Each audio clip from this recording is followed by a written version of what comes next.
Gabriel, para a gente começar o nosso bate-papo, você pode contar para a gente como você enxerga o papel do assessor de investimento hoje no mercado?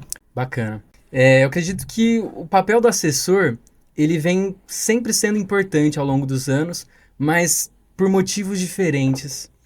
Eu acredito que lá atrás, enquanto todo o mercado de investimentos estava na mão dos grandes bancos, o assessor de investimentos teve o papel de mostrar que existia todo um mundo além daquilo, né? Além daquela poupança tradicional, além daquele fundo de previdência que não rendia nada. O assessor de investimentos, ele trouxe a questão da plataforma aberta, de existirem vários investimentos que você pode acessar além daqueles grandes bancos, né? E hoje, o assessor de investimentos continua tendo um papel fundamental, mas por outros motivos. Acredito que agora não é mais uma novidade que você tem uma gama de investimentos na sua mão, né? Mas agora o papel do assessor, por uma questão de educação financeira, é muito importante. Até porque, por exemplo, a gente vê uma epidemia aí das bets, do jogo do tigrinho, né? Então, famílias sendo destruídas aí por conta dessas questões de apostas e tudo mais. Então, o papel do assessor de mostrar que você pode sim colocar o seu dinheiro em algum lugar, deixar de usar ele agora, mas desde que você tenha um rendimento garantido disso no futuro, né? E também por uma segunda questão de filtrar, ser capaz de filtrar as informações do mercado, né? Então hoje se você joga, sei lá, investimentos lá no YouTube, na internet, nas redes sociais, você tem muita informação, tem um excesso de ruído, né? Você vê notícias saindo lá do Trump, das eleições americanas, dos juros no Brasil, e o investidor iniciante, quando ele se depara com tudo isso, ele se assusta, né? Puxa, o que será que é relevante? E o assessor também traz esse papel de conseguir filtrar essa informação e passar para o investidor somente o que é relevante, somente o que vai ser de fato importante para ele, né? Ô Gabriel, legal. Agora eu queria que você explicasse o seguinte, teve um projeto em Ribeirão Preto sobre educação financeira. Uhum. Você pode contar pra gente, assim, mas se você puder contar com o máximo de detalhes, explicar como que foi, o que aconteceu. Bacana. Então, lá em Ribeirão tem uma faculdade, um campus da USP, né? Que também tem os cursos de negócios. Então, economia, administração, contabilidade, que é a FEA, né? E os alunos, isso há muitos anos, tá? Os alunos sentiram uma grande falta de matérias de mercado financeiro na faculdade. Então, se isso não seria oferecido pelos professores, pela faculdade ali na época, eles decidiram, eles mesmos, né, criarem um clube de mercado financeiro. Que eles iam fazer grupos de estudo, né? Eles iam, de fato, estudar mercado financeiro ali na faculdade. Só que um dos 3 pilares da USP é a extensão, né? Os pilares da USP são a pesquisa, o ensino e a extensão. Então, o que é a extensão? É você retornar para a sociedade o investimento que está sendo feito ali naquela faculdade pública, né? Então, eles pensaram, poxa, como que a gente retorna para a sociedade esse investimento que a sociedade está fazendo na gente por estar aqui na USP, né? E a forma como eles encontraram de fazer isso foi através desse projeto de educação financeira, que é o Pé de Meia. Então, foi se desenvolvendo muito ao longo dos anos, né? Começou como algo super pequeno e hoje o projeto já é imenso, né? E, inclusive, ele foi responsável por institucionalizar, né? Colocar a educação financeira como sendo obrigatória para as escolas públicas de Ribeirão. E o projeto participou em dar essas aulas para as crianças das escolas públicas lá, né? Então, assim, o projeto cresceu muito. Hoje ele não atua mais só em Ribeirão, né? Ele cresceu para várias cidades, estados. Eu pude ser diretor desse projeto por 1 ano. E, assim, é incrível, cara. É incrível o que a gente consegue fazer ali com educação, desde criança até adulto. Então, a gente pegava ali famílias que estavam endividadas, fazia um planejamento com elas ali para que elas conseguissem ali sair do vermelho e conseguir ficar de pé ali de fato, né? Com educação mesmo, com educação, com apoio, com ensino. E novamente, né, com o propósito de retornar para a sociedade mesmo, o que a sociedade nos permitiu, né, estando na USP ali, cara. Gabriel, agora falando de finanças pessoais, quais são os erros assim mais comuns que as pessoas cometem? Olha, não tem como não falar dessa questão atual ali que eu mencionei, né, das bets. Eu acho que isso é uma pandemia, assim, um problema muito grande atualmente.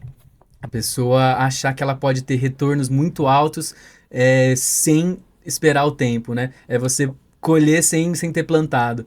Então, essa questão do colocar ali num jogo do tigrinho, de colocar ali numa bet, uma aposta esportiva e perder um dinheiro que seria importante para outra coisa, né? Então, a gente vê, teve uma pesquisa recente que saiu ali, que é uma porcentagem muito grande, eu não lembro exatamente agora, uma porcentagem muito grande ali de usuários do Bolsa Família que estão colocando dinheiro em jogo do tigrinho, em bets, né? Então seria um dinheiro que provavelmente seria gasto com alimento, com algum outro bem mais essencial, né?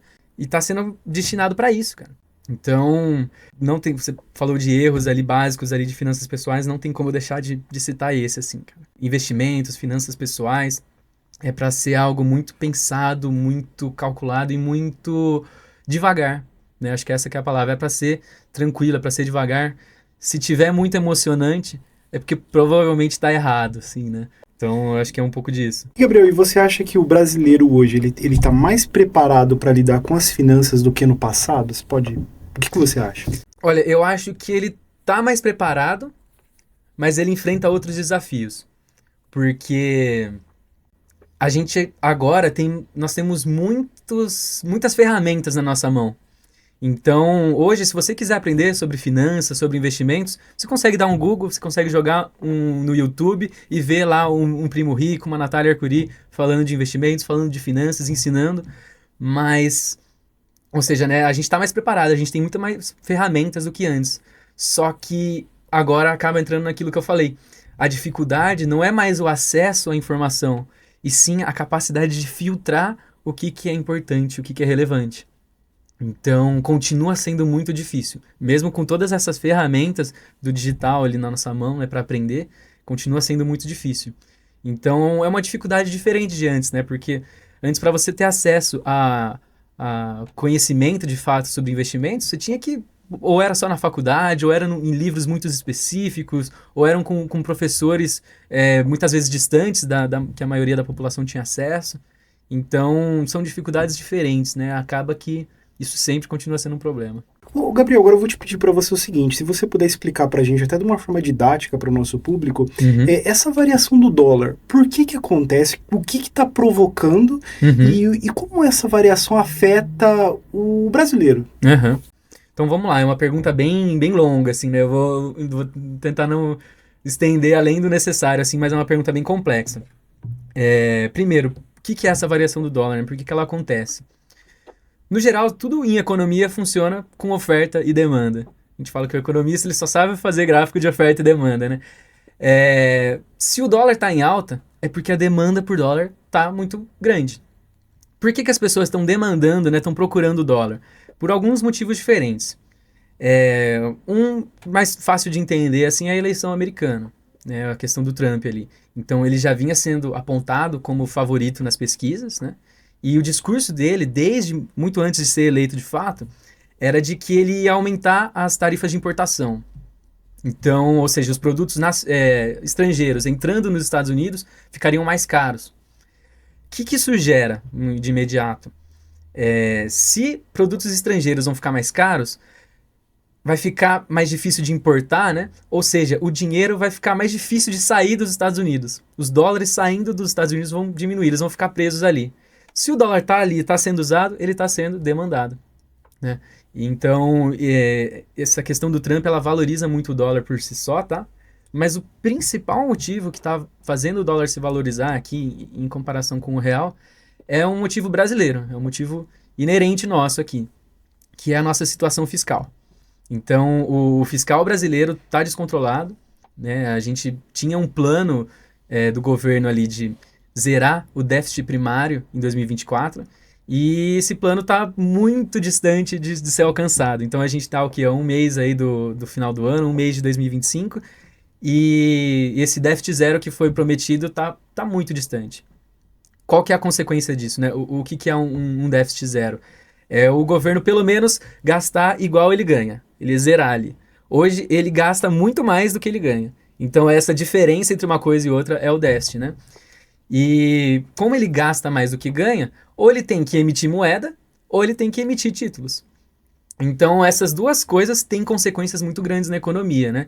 Então, se um país que não está conseguindo pagar as contas é um risco maior, né?